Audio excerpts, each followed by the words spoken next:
দ্বিপদীর ক্ষেত্রে a plus b whole square equal to কি দাঁড়ায় a square plus 2ab plus b square.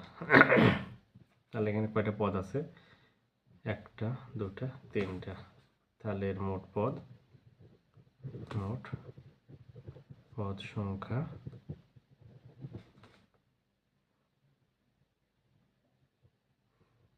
3টি। আচ্ছা, আবার যদি মনে করি যে a প্লাস বি কিউ যদি থাকে তাহলে হবে কি a cube plus 3 a square b plus 3 a b square plus b cube. এর পদ সংখ্যা কত? মোট পদ সংখ্যা 1 2 3 4।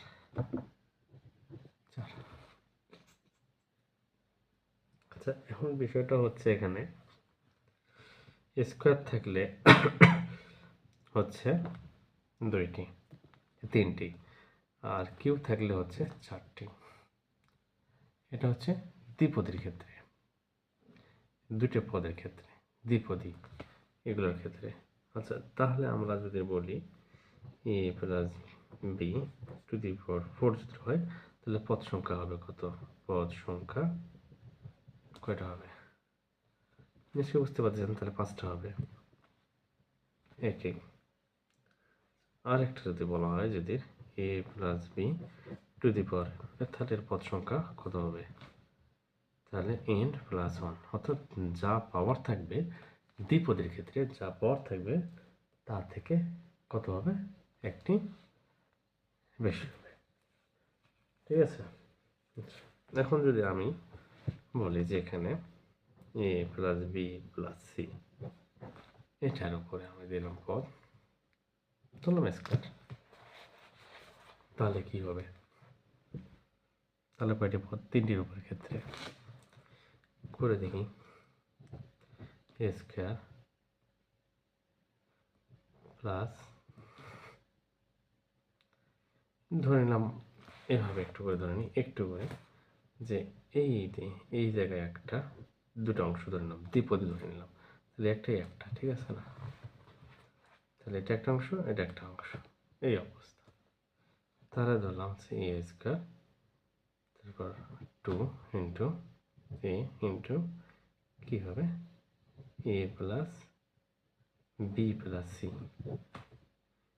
এরপর অংশটা হচ্ছে কি বি প্লাস সি এর উপর স্কোয়ার, এই সূত্রটা। ঠিক আছে।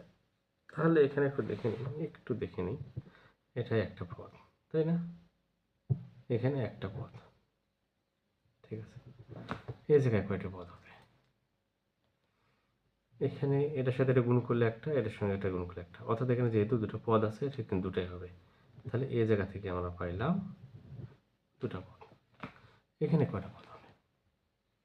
এখানে তো আমরা দেখে নিয়েছি যে যদি আমাদের দ্বিপদীর ক্ষেত্রে যদি স্কোয়ার থাকে তাহলে হবে 3টা পদ, তাহলে এখানে হবে 3, তাই না?